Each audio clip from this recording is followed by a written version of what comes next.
का चैलेंज है कि हम दोनों को 24 घंटे इस लटकते हुए घर पर रहना होगा। और 10 बजे से ये चैलेंज स्टार्ट होता है और हर 2 घंटे बाद हम दोनों को बारी बारी से शीशियों से कलर को गिराना होगा। उसके अंदर एक पर्ची पर कुछ लिखा है। पहले मैं गिराती हूँ। अरे क्या लिखा था उस पर?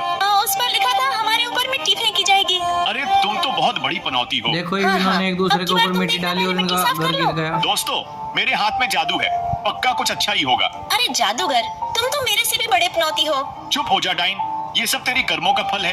वाह रे, तुमने पर्ची चूज किया और मुझे इल्जाम दे रहे हो। चलो एक और बार मैं पर्ची चूज करता हूँ। मुझे तो पक्का यकीन हो गया है तुम पनौती हो।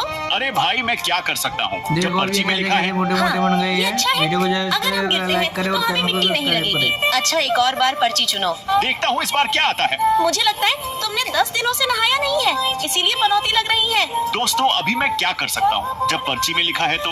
हाँ, तो अब इस एक्यूप्रेशर पर 2 घंटे बैठे रहो और क्या।